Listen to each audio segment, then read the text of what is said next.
We continue now with our reading of the Pilgrim's Progress on page 42.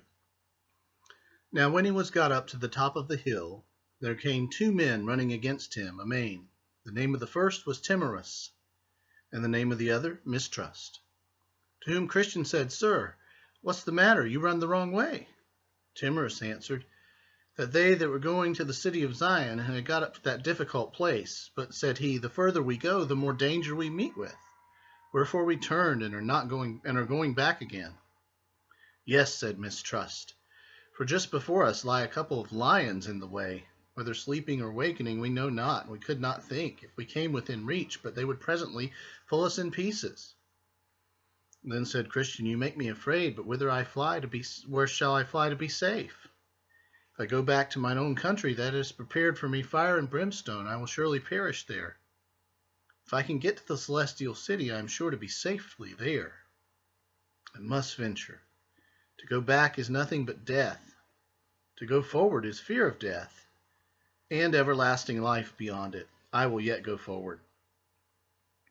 So Mistrust and Timorous ran down the hill, and Christian went on his way. But thinking again of what he heard from the men, he felt in his bosom for his roll, for that he might read therein and be comforted. But he felt and found it not. Then was Christian in great distress, and knew not what to do, for he wanted that which used to relieve him, and which he should have been in his pass into the celestial city. Here therefore he began to be much perplexed, and knew not what to do.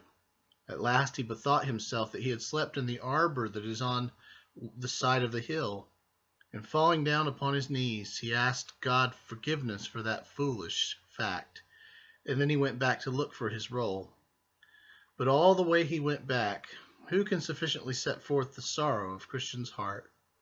Sometimes he sighed, sometimes he wept. Often he chided himself for being so foolish to fall asleep in that place which is erected only for a little refreshment from his weariness. Thus therefore he went back, carefully looking on this side and that side all the way as he went, if happily he might find his roll that had been his comfort so many times in his journey. He went thus till he came again within the sight of the arbor, where he sat and slept. But that sight renewed his sorrow the more, and bringing again even afresh his evil of sleeping into his mind. Thus therefore he now went on bewailing his sinful sleep, saying, O wretched man that I am, that I should sleep in the daytime, that I should sleep in the midst of difficulty, that I should so indulge the flesh as to use that rest for ease to my flesh, which the Lord of the hill hath erected only for the relief of the spirits of pilgrims. How many steps have I took in vain? Thus it happened to Israel for their sin, when they were sent back again by the way of the Red Sea. And I am made to tread those steps with sorrow, which I might have trod with delight, had it not been for this sinful sleep. How far might I have been on my way by this time? I am made to tread these steps thrice over, which I needed not to have trod but once. Yea, now also I am like to be benighted, for the day is almost spent. Oh, that I had not slept! Now by this time he was come to the arbor again, where for a while he sat down and wept. But at last, as Christian would have it, looking sorrowfully down under the settle, there he espied his roll, the which he with trembling and haste catched up and put into his bosom. Who can tell how joyful this man was when he had gotten his roll again? For this roll was the assurance of his life and acceptance at the desired haven. Therefore he laid it up in his bosom and gave thanks to God for directing his eye to the place where it lay. And with joy and tears he betook himself again to his journey. But oh, how nimbly now did he go the rest of the hill! Yet before he got up, the sun went down upon Christian, and this made him again recall the vanity of his sleeping to his remembrance. He again began to condole with himself. Ah, thou sinful sleep, how for thy sake I am like to be benighted in my journey. I must walk without the sun, darkness must cover the path of my feet, and I must hear the noise of doleful creatures because of my sinful sleep.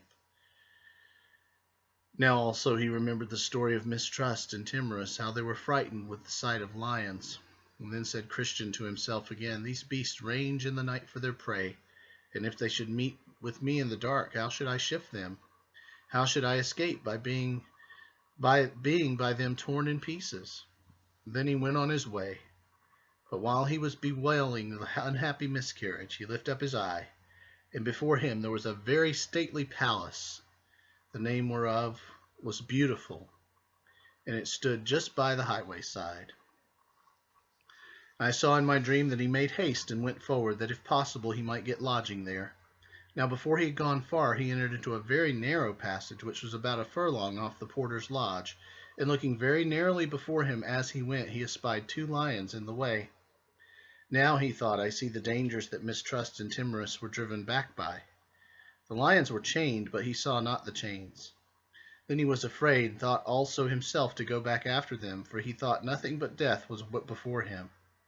But the porter at the lodge, whose name is Watchful, perceiving that Christian made a halt, as if he would go back, cried unto him, saying, Is thy strength so small? Fear not the lions, for they are chained, and are placed there for the trial of faith where it is, and for discovery of those who have none. Keep in the midst of the path, and no hurt shall come to thee. Then I saw that he went on, trembling for fear of the lions, but taking good heed to the direction of the porter. He heard them roar, but they did him no harm. And he clapped his hands and went on till he came to stood before the gate where the porter was. Then Christian said to the porter, Sir, what house is this, and may I lodge here tonight? The porter answered, This house was built by the Lord of the hill, and he built it for the relief and security of the pilgrims. The porter also asked whence he was and whither he was going. I am come from the city of destruction, and I am going to Mount Zion, but because the sun is now set, I desire, if I may, to lodge here tonight. Porter said, What is your name?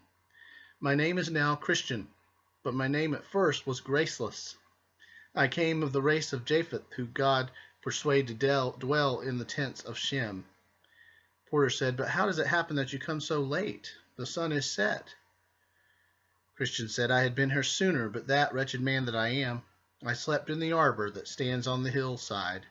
Nay, I had, notwithstanding that, been here much sooner, but that in my sleep I lost my evidence, and came without it to the brow of the hill, and then feeling for it and finding it not, I was forced with sorrow of heart to go back to the place where I slept my sleep, where I found it, and now I am come. Porter said, Well, I will call out one of the virgins of this place, who will, if she likes your talk, bring you in to the rest of the family, according to the rules of the house. So Watchful, the porter, rang a bell, at the sound of which came out of the house a grave and beautiful damsel named Discretion, and asked why she was called. Porter answered, This man is in a journey from the city of destruction to Mount Zion, but being weary and benighted, he asked me if he might lodge here tonight. So I told him I would call for thee, who after discourse had with him mayest do as thou seemest good, even according to the law of the house. Then she asked him whence he was and whither he was going, and he told her. She asked him also how he got into the way, and he told her. Then she asked him what he had seen and met with in the way, and he told her. And at last she asked his name, and he said, It is Christian. I have so much more a desire to lodge here tonight, because by what I perceive this place was built by the Lord of the hill for the relief and security of pilgrims. So she smiled, but the water stood in her eyes. And after a little pause, she said, I will call forth 2 or 3 more of the family. So she ran out the door and called out Prudence, Piety, and Charity, who after a little more discourse with him had him into the family. And many of them, meeting him at the threshold of the house, said, Come in, thou blessed of the Lord. This house was built by the Lord of the hill on purpose to entertain such pilgrims in. And he bowed his head and followed them into the house. So when he was come in and sat down, they gave him something to drink, and consented together until that supper was ready. Some 1 or 2 of them should have some particular discourse with Christian for the best improvement of time. And they appointed Piety and Prudence and Charity to discourse with him, and thus they began.